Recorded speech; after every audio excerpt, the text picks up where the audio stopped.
My name is Ann Harding. I'm with Sunrise Rotary. For those of you who are outside of Bloomington, welcome to our community. We're happy you're here.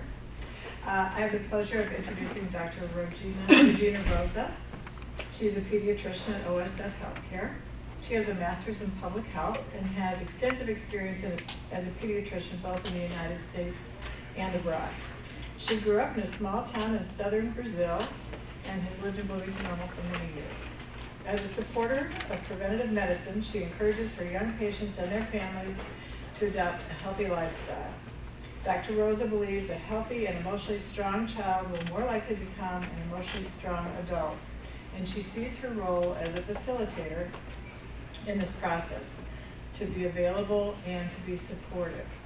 She deeply values the privilege of caring for her patients and is grateful for the joy and meaning that medicine has brought into her life. Thank you very much. Ask your favorite thing because there is one switch that let me see. From the other one. Let's see if you can. I think probably it would be better for and I'm going to see it. I think it's going to be easy for me to maneuver this stuff here.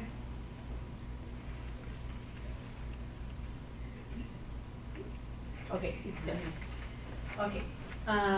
Thank you very much, Rotary, for the invitation to talk about this very important topic that's very close to my heart, being a pediatrician. The vaccines had a tremendous impact in our planet, and vaccines are the most successful public health achievements in the 20th century.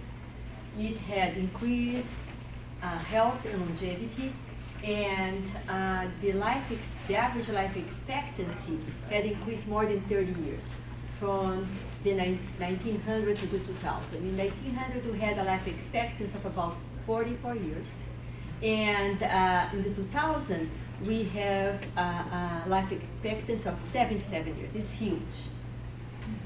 We had a significant decrease in infant mortality. That's the number of kids that die in the first year of life. And preventable of infectious disease played a critical role in this population outcomes. This is a table that shows vaccine preventable diseases baseline in the 20th century and in 2010 in the decrease of this morbidity. In the first column, we have 10 preventable diseases. In the second, you have the baseline morbidity in the 20th century. In the third column, we have the numbers in 2010, and in the fourth column, you can see a striking decrease in the morbidity from 85% to 100%. We had eradicated smallpox, huge. Have anyone had seen smallpox? I never saw. You saw? I had. Yeah. In Brazil. Yeah, and it's horrible. I just see pictures and I look at papers about that, and it was a horrible disease. And thank you to a country doctor in England, Dr. Edward Jenner, then in the, I think, 1700, was one of the pioneers of the development of the smallpox vaccine that had a tremendous impact in our planet. These pictures show what they call iron lungs, or negative pressure ventilator. So the polio, besides like lower limb paralysis, you can have weakness of the respiratory muscles, and kids cannot breathe. So they have to be in this huge device, because at that time we didn't have these modern ventilators, and it's horrible. But we are almost there to eliminate polio.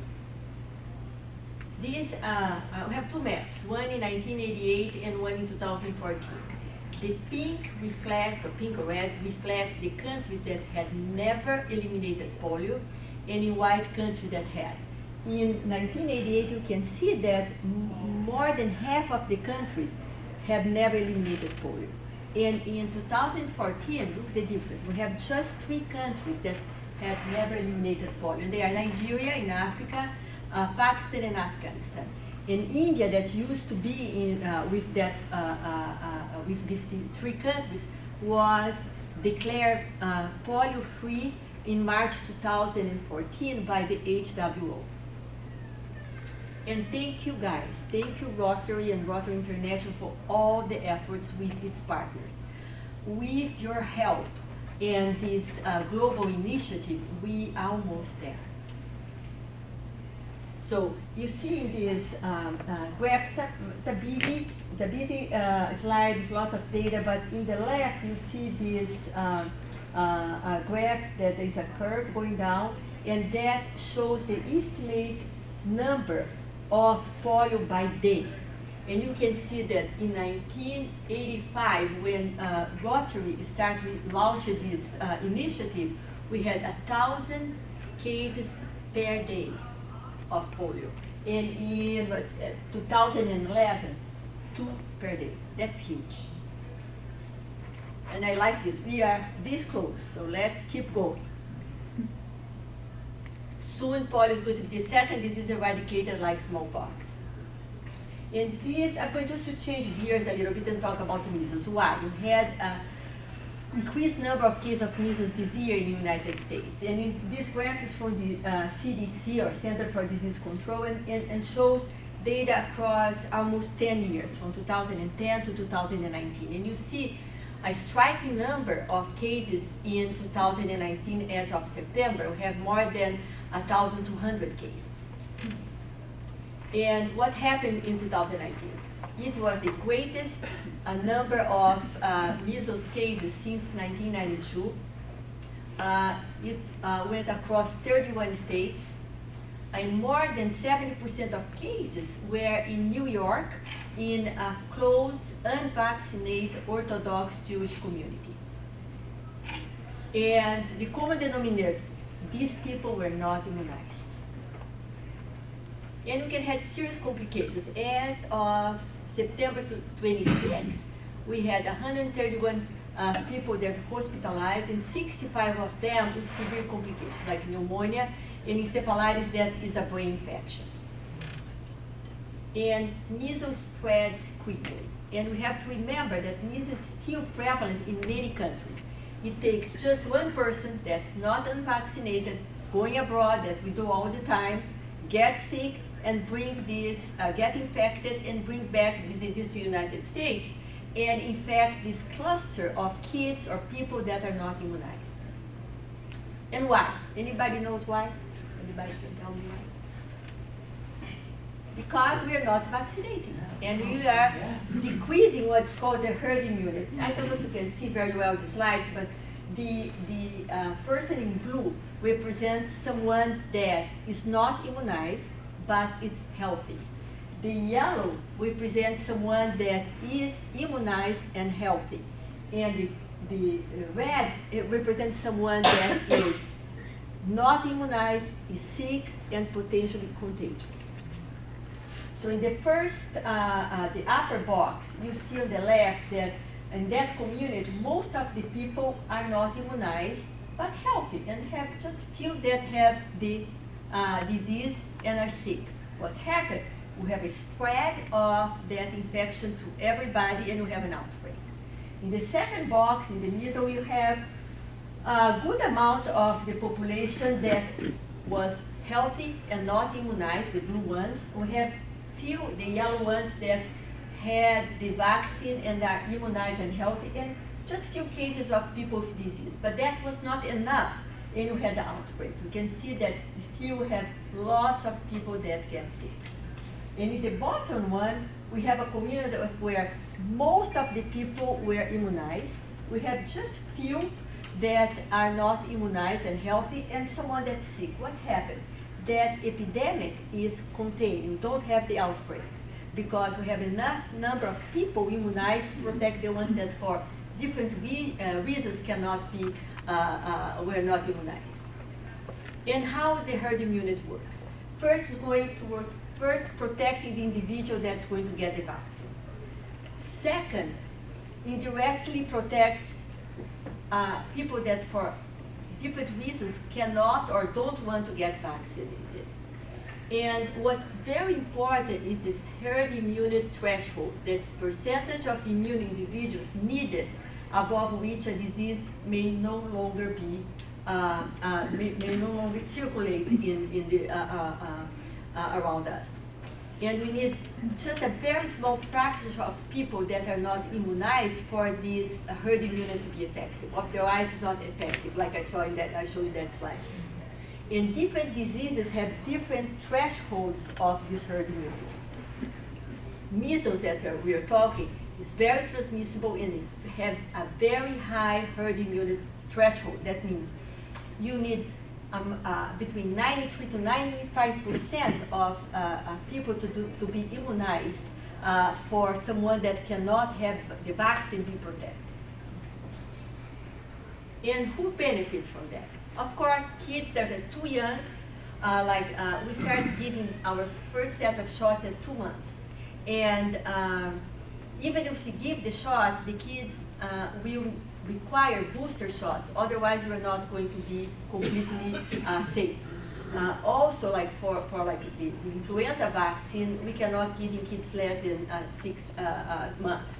The measles vaccine, the chickenpox, the hepatitis A are vaccines that we give at 12 months and on. So we cannot give in a small child, and they are susceptible.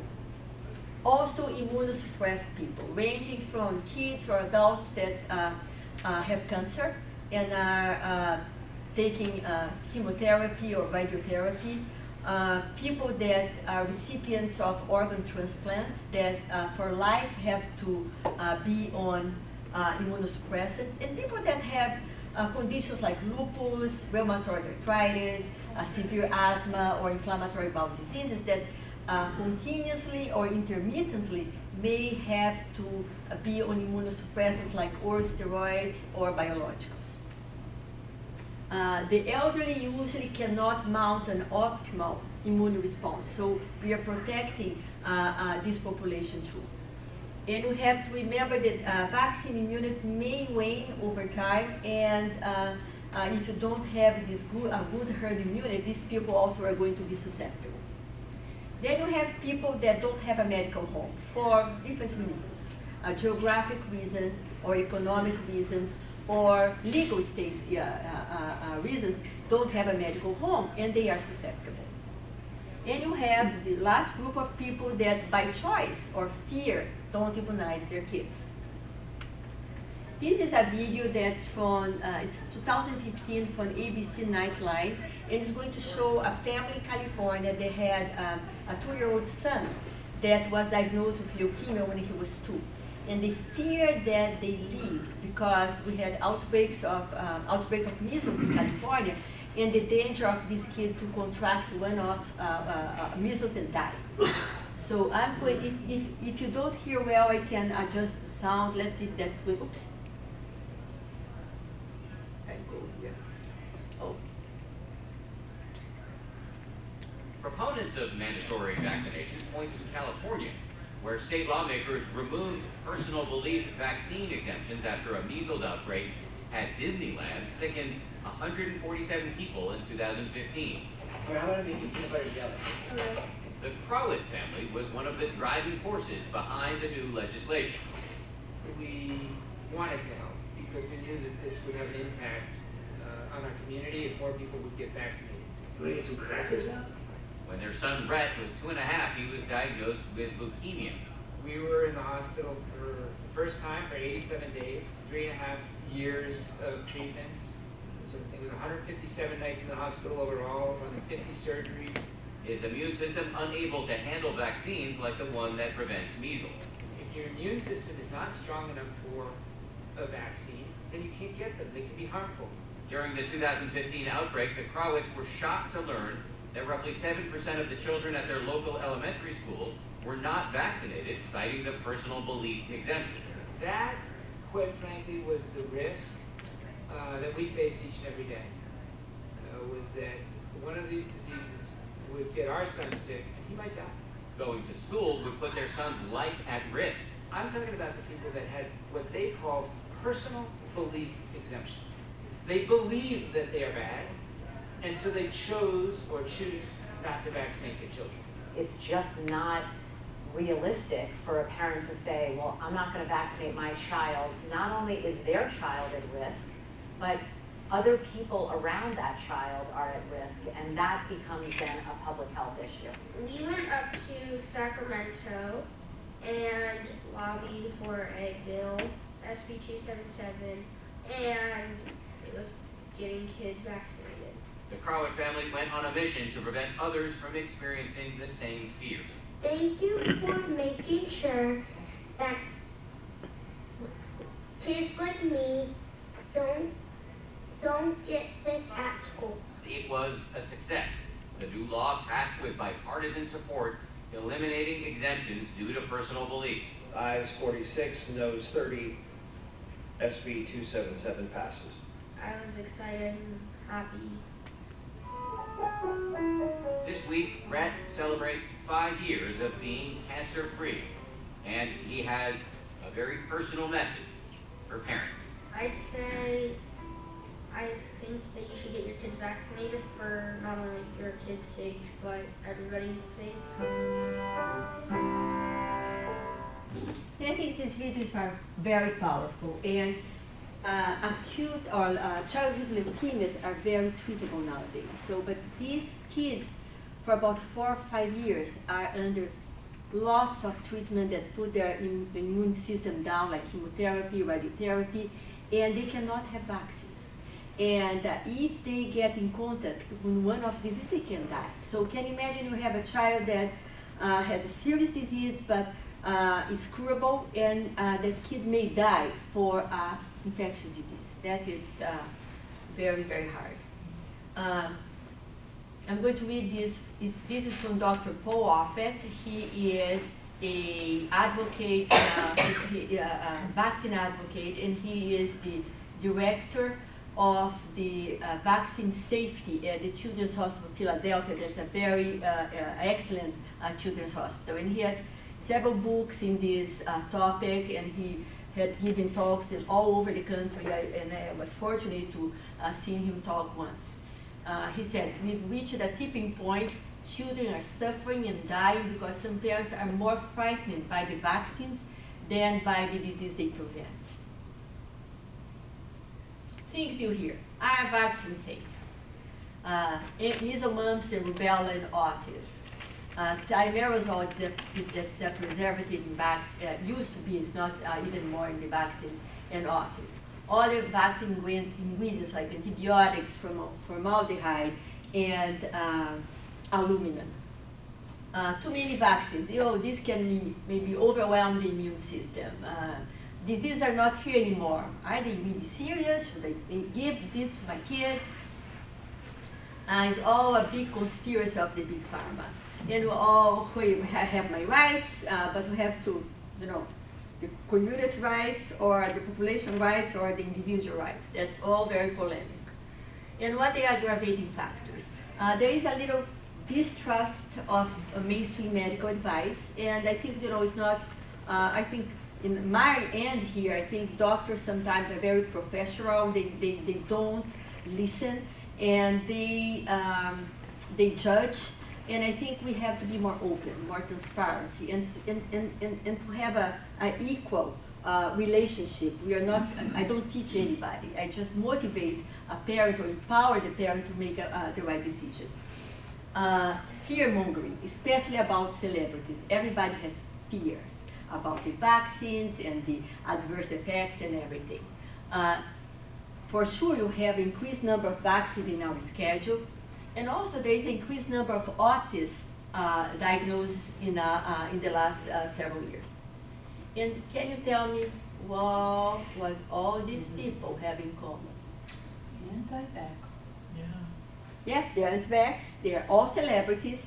They are all anti-vax and spread misinformation without any scientific data. And they have no medical background at all. So, although we have a very good number of people in the media and social networks and stuff that are pro-vaccine, we have a significant number of people that are against. And they have access to national coverage through broadcast and cable networks because of their celebrity status. And they make their case with false information, not scientific, and they add confusion in this public debate that's already confusing and is already very polarized. Vaccines are victims of their own success. So we don't see these vaccines anymore. We don't see people dying. We don't see morbidity. Oh, maybe they're not going to be here anymore. And it's not true. I was born and raised in Brazil, and I saw as a child growing up, my classmates, people get sick, and then I went to medical school and I practiced in Brazil in the public, as a pediatrician in the public health system, and I saw kids with all this disease. Some died, and some had severe morbidity and sequela forever. I'm going to talk a little bit quickly about myth of MMR, measles, mumps, rubella, causing autism. It all started with this gastroenterologist, Andrew Wakefield. I don't call him doctor anymore because his license was revoked or whatever. And he published a study in The Lancet that is a very good journal from England about trying to do an association between MMR and autism. I'm not going to go through the study itself. If you have questions, I can easily talk to you guys later about the details, but it was not a good study. It was a very small sample size of just 12 kids, pre-selected, and was fraudulent. In 2004, 10 out of the 12 authors retracted the study's conclusion. And in 2010, Lancet also retracted it, and UK General Medical Council banned Wakefield from practicing ever medicine in UK. But he was not happy. So they said, you cannot do anything there. What he did, he came to the US. And I think he's here, since 2004. And he was one of the producers of a very polarized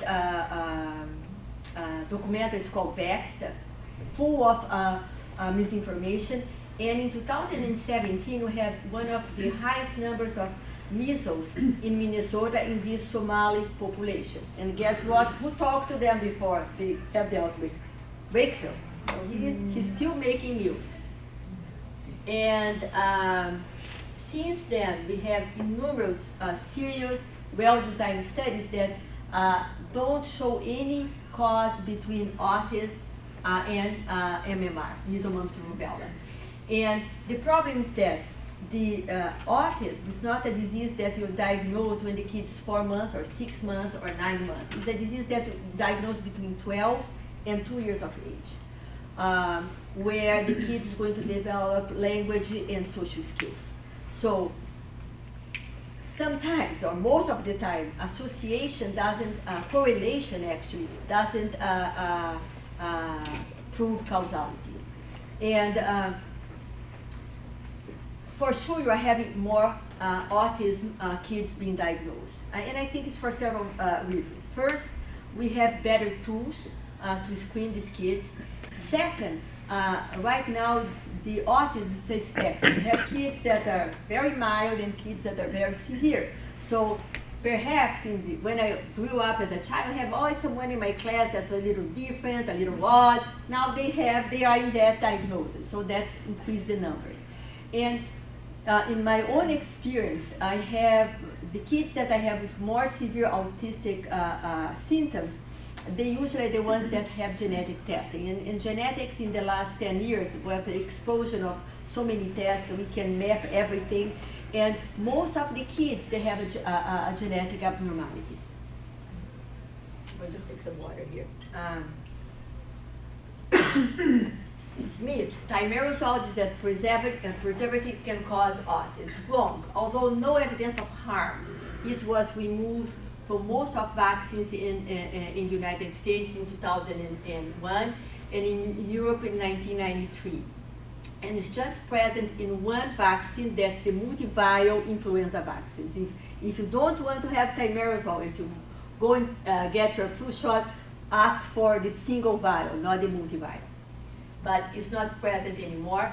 And after all this polemic started, more than one country did studies comparing the number of or incidence of autism before and after this component was removed from the vaccine. and we didn't have any decrease in numbers.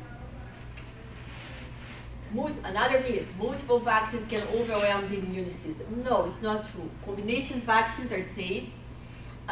There's no delay in protection, fewer medical visits, and fewer shots. And if you think about when a baby is born, goes through the vaginal canal, this baby is exposed to trillions of bacteria immediately, and they don't get sick. Although they are colonized, that means they have that in their skin and mouth and stuff, but they don't get sick because they have a good immune system. And I don't know how many, do you know Lily, how many years ago they started not doing bathing the babies? Yeah, so 35, at least for the last 5 years, at least the 2 hospitals here in town and I think other hospitals in the country, we don't bathe the babies in the first 24 hours. We wait 24 hours to do the bath, and some places even more, because they think that having all this colonization is helpful and is going to actually empower the immune system of the children. For sure, we'll have more immunizations. We have 14 that are routine, but the immunizations are better. And you have what they call less antigens. Antigens are proteins that are in the vaccine to produce an immunological response. And just to compare, the smallpox had about 200 antigens or proteins, and the 14 routine immunizations combined that we use nowadays have just 150. Better to space out, another myth. No, delaying vaccination prolongs susceptibility. The kids are going to be more susceptible. And the study shows no evidence of decreased risk for adverse effects. There's 2 famous, what they call alternate schedules. One is from Dr. Sears in California, and another one by Dr. Paul.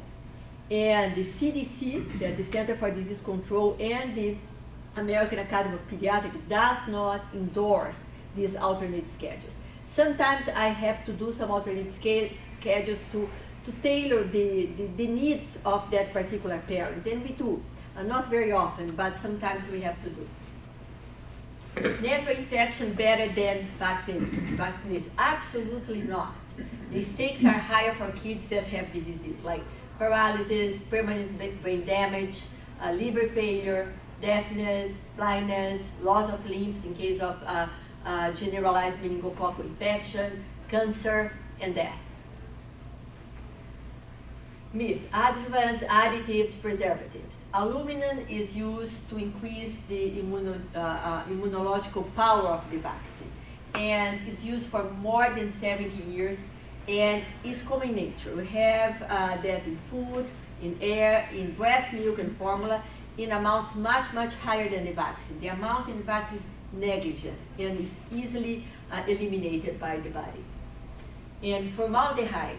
Formaldehyde is used to make the virus not inactivate the virus in the vaccine and detoxify some components of the vaccine. And formaldehyde is safe and it's very negligible in vaccines. And we see that formaldehyde we have in several products that use every day, like paper towels, mascara in terms of women, some women use this, and also in carpets. Antibiotics also sometimes used to make the vaccine safe and to prevent secondary bacterial infection. All these are used to make the vaccine safe and effective. Another myth, disease rates drop to factors other than vaccination. No, in one of my first slides, I showed that the average life expectancy increased more than 30 years. So of course, vaccine played a big role. Of course, there's other things that help. Sanitation, clean water, hygiene, and you know, unfortunately, we still have kids dying because of gastroenteritis and dehydration. And again, thank you, Rotary, for your efforts and making our globe better and eliminating diseases and everything. That's awesome. Another myth, mandatory vaccination violates civil rights. And we have a lawyer here, and he can give some input on that. Vaccination laws are constitutional in all U.S. courts. all states offer the called medical exceptions. For instance, someone has an allergic reaction to a component of the vaccine, or a woman that's pregnant, there are certain vaccines that a pregnant lady should not have, or someone that's immunosuppressed, like kids that have cancer, they cannot have the shot. And most states offer non-medical exemptions. That would be religious or personal beliefs, like that father was saying in that video. And you have always to weigh the risk for the individual, child, and the community. This is a slide with a map of the United States from 2019 that shows non-medical state exemptions from school immunizations. And you see in the solid blue, religious exemptions, and in the striped blue, personal beliefs exception. I was shocked when I saw that. I was preparing this. In most of the states, we have some kind of non-medical exception, except for 5. That's California since 2015, and I think that family and that boy helped that law to pass. Mississippi, West Virginia, New York, perhaps because of the big outbreak that they had this year, and Maine. And this is the CDC 2019 recommended child and adolescent immunization schedule from 0 to 18. And it looks like complicated. We have 14 routine immunizations and one that is seasonal, that's the flu vaccine. We have to base certain spacing for the vaccine to be effective. Potential side effects. Of course, everything in life you have to weigh benefits and risks, but history showed that vaccines had more benefits than risks. And most of the time in our office, I don't see major side effects. I see like fever, local reaction, sometimes babies can be fussy for a few hours, most of the time none. And there is in the United States a surveillance system since 1991 that is governed together, and I think it's CDC and the FDA that overview this. And it's a surveillance reporting system that anybody can call or email saying, okay, my kid had a vaccine and now has a rash or something. And could be teachers, parents, grandparents, manufacturers, clinicians. And this gives us some a better way to watch for potential serious side effects. From the 1950s to 1980s, we had the wholesale diphtheria, tetanus, pertussis vaccine. And that was a good vaccine, but we had a few cases of kids that had high fevers, uncontrollable crying, and seizures. This was removed, and we have a better one that's called acellular. In the 80s, the only case of polio that we had, the paralytic polio, was related to the oral polio. And rare, but would be very devastating for that specific family that the child got that vaccine. So since then, in the United States, we have what they call IPV or inactive polio vaccine, and we have no cases.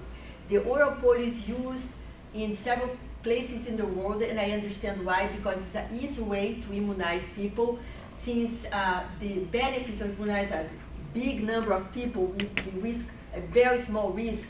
I think it's important to immunize. I participate in Brazil in several what they call immunization campaigns, giving polio vaccine, the oral one, and we immunize thousands of people in one day. Rotavirus is an infection that can cause severe diarrhea and dehydration. And when the first rotavirus vaccine was released in the United States, we started seeing a higher number of these conditions that into susception. That is rare. What is that? The gut telescope itself inside itself and can cause bowel obstruction. So since this system was seeing why we're having this increased number, it started looking and seeing the time of the rotavirus vaccine and when the symptoms started. So this first vaccine was removed, and for several years we didn't have any. So they developed then a new vaccine that went through a very serious pre-licensure trials, and now we have a Rotavirus vaccine that is very safe and effective. Opportunities for improvement, trust and transparency. And we talk about this trust in the medical field, and that's true.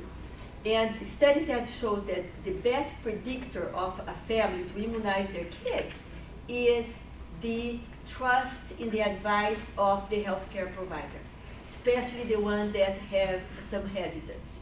So it's very important for the healthcare provider to listen, to be open, and without judgment, talk about the benefits, the side effects, and the potential risks of the vaccine. I try as much as I can to empower the parents to make the best decision. And if they want to tailor a little bit or make some accommodations, I'll be happy to do that. We all have, when you give a shot, we have this vaccine information statement that is done by the CDC, but I think they're very good, but I think we have to improve the information there and make them more friendly. We need to continue having studies for the safety and efficacy of vaccines. And sometimes we have periods that we don't have supplies. It's very rare, but sometimes happens. So we have to make sure that we have no interruption of this. And to improve dissemination of factual information, the right information and counter misinformation. To ensure that all kids have a medical home, and that in the medical home we have vaccines. And stay up to date with reliable sources. This is what they call Vaccines for Children. That is a federal funded program that ensures that kids that are under the Medicaid insurance or no insurance receive vaccines. Any office can have that. Some offices elect not to have that. Why? Because it's a pain. This is you have to have a strict control. You have to separate the vaccine for children from the other insurance. And thank God we have that in our office. And we have an awesome nurse, Mary Timmerman, that oversees this. It's easy to lead someone to a different place when you start meeting them where they are. That's what I think is my job with my patients. Not just in vaccines, in everything else. And I think it's more powerful when you make the decision together. These are some reputable or good websites. And these actually two of my patients, their siblings, and they didn't cry, and they were very proud of having that. Thank you very much, and open for questions, comments, and whatever. Dr. Rosa, Yes. what? I get the personal belief, you know, as a parent of 3 kids, I get why you might be concerned about giving your child any medicine. What are the religious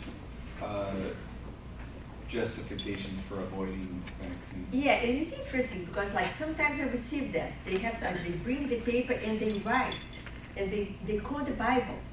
You know, I cannot tell exactly, and but it's completely misleading, and sometimes I have to sign. I say I don't agree, but they believe that, and their religion says that, and they don't do that. But I don't. But they're coming to your office for medical treatment in general, so it's not sort of a blanket. I'm not getting medical treatment from doctors. That's right. It's just vaccine. Just vaccine. Interesting. And I think it's this fear. I think we have all this misinformation, and sometimes I try to say, why? Oh, I don't know. And they cannot even elaborate well why. But you know, what I can tell that like I have several parents that arrived with I don't want vaccines, and slowly, with understanding and listening, or maybe we can space a little bit, and they are done. One was Henry. So Henry and Lily. Lily was, when Henry was born, she didn't want to have any vaccine. She's a nurse. But her husband and I, slowly we have a healthy, amazing boy, you know? And it's not just with vaccine. And I think the medical field, I think sometimes when I go to a doctor and I feel not comfortable because they talk like they are here and I'm here. You know, I think we have to have here. We are all the same here. And let's have a clear conversation and everything. And being a parent, I have 2 daughters. They're all grown up, they're healthy, but you know, I remember even before they're born, I have to see who is going to be the pediatrician, who is going to be the obstetrician, which hospital, should I breastfeed or not, should I give vaccines, should I give organic food or, you know, regular food. So there's so public schools, homeschool, home daycare, you know, we are bombarded with decisions, and it can be frightening. Yeah. Sure. Do you have any information on the battle that Rotary is facing in Nigeria and not Nigeria, Afghanistan and Pakistan, and the extent of the problem and what they're doing to battle it? Yeah, I don't have that right now, but I'll be happy to look at that and we can provide that information. I don't have that. Do you know if our state legislature is moving in the direction of outlawing the personal belief exemption? I don't think so. What do you think? Not that I have heard. In fact, just the opposite. I don't know if you guys remember reading, but we had a local family, not here, but Central Illinois, whose son sued his parents so that he could get the vaccine. Yeah. But they wouldn't allow him to have the vaccine. He was still a minor, and he was trying to get adjudicated out of their supervision. And in large part, he lost the case. But it brought an interesting topic, right? If you're an educated young adult, not even adult, but teenager, can you, who's making those decisions for you? Can you get around it? Of course, his parents eventually gave in and said, Once it got media attention, yeah. You have a question? So I want you to speak so my experience. So I also have 3 kids, and with my first son, we're from California, so we didn't vaccine, right? California, New York, we don't do that. So when my son was born, when I was taking him to get his first set of shots, I was sitting, waiting, and I started small talk with a guy that was there with his 2-year-old, and he asked, like, oh, what are you here for? And I was like, oh, like the newborn, whatever. Or like, I think they're 2 months, right, when they get their first set of shots? You're right. So 2 months, and he was like, oh no. It's like, my daughter, immediately, within 24 hours after she got her shots, started like regressing, started losing speech and autism. This was in 2008 when my son was born, okay? So I was like, oh, so I didn't get him shots until he turned, because I got scared, because I was like, I don't want my kid, if it's something I could prevent, right? So when he turned a year, finally I was like, okay, well, let's start with the shots. So every time he did get shots, as a coincidence or not, he got pneumonia. Like, he would get a cold, and then he would get pneumonia. After every time we would go and get him shots, and then the doctors were just, his pediatrician was like, he's just sick. And it's like, but we're always hospitalized after he gets the shots. So, like, so for me, when my second was born, I was like, I'm gonna wait till she's 2. I'm gonna prolong it as long as I can, and the doctors are gonna be mad and upset. But that's just my experience. So can you talk on that? Like, how can you make a parent like me? I mean, with my 3rd one, she's been getting shots when she was born. I was like, yeah, you know what I mean? It's hard by now. But I'm just saying, as like a parent, Sure. with, I am trying to protect my child. Well, you hear the same thing about the flu shot. I always get the flu after I get the flu shot. Yeah. And I always say, well, that sounds But the same. and it's like, well, what's coincidence and what's Yeah. not? That's where I battle. And thank you for and this is a very important topic and a very important question. And what's your name? Liz. Liz. And I'm sorry that you had this experience, and some parents have other experience with vaccine. What I would say is that the danger for your child to have one of these preventative diseases are much higher. Yeah. And we are losing that herd immunity. So that means we are in the safe, like California was in that safe situation where everybody like 93 to 95% of people are immunized against measles. So I can sit back, my kid is not going to get. Yeah. But since we are having more and more people not vaccinating, then we are getting into trouble. And a kid, I'm so glad that your kid didn't have anything more severe. Didn't get this disease, had a problem right now. But that's why I think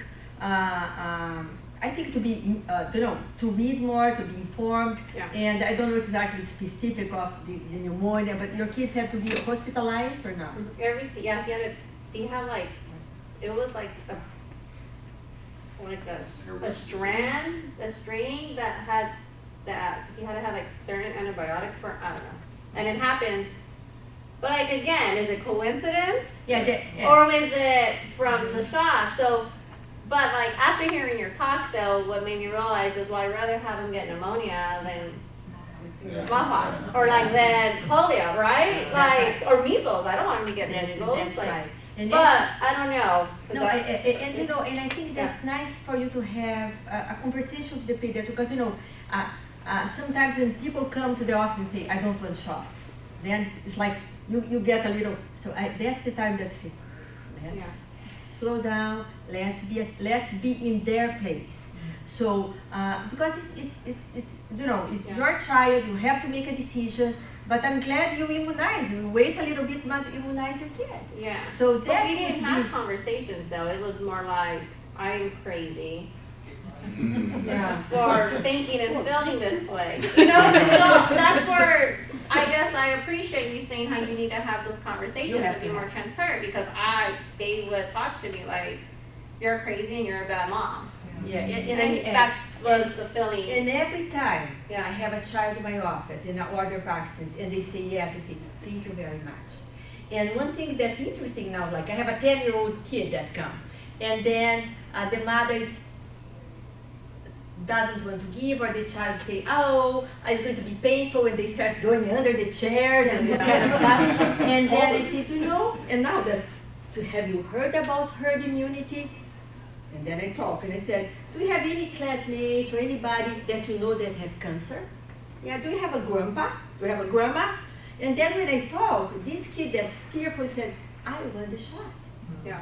And I say, thank you very much. You proved that it's something larger than you. Yeah. And but we are in this, and I understand your point exactly how, and I have this parents that are so fearful, and it's not just about vaccines, about so many other things, and nobody listens.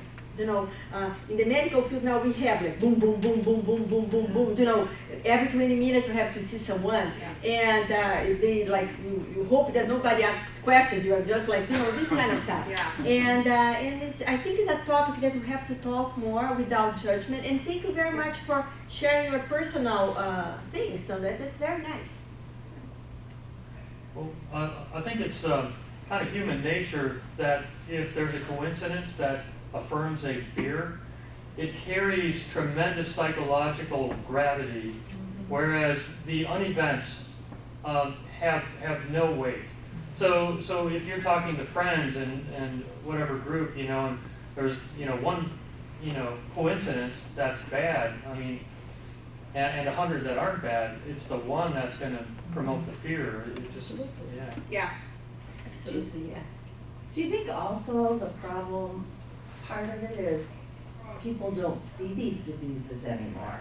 Absolutely. I mean, I grew up having that. I mean, I had chickenpox. My husband had measles and he's deaf because of it. But people don't see it now, so. Yeah, you're completely right. And one thing that I fear is that some doctors never saw that. Yeah. And the measles, for instance, measles starts as a cold. You have runny nose, eye irritation, cough, fever. 2 or 3 days later, you have a rash. And you're already contagious. And this person already went to Walmart, to the Walgreens, to the school, and the measles virus can be in the air 2 hours. 2 hours after someone had coughed, sneezed, and left. So if I have someone that had measles here, gave a talk and coughed and sneezed and left, the next group that's going to come here potentially can have measles. And that's fine with me. But it's a very important topic. I think we have to keep talking, and thank you very much for your attention. Thank you.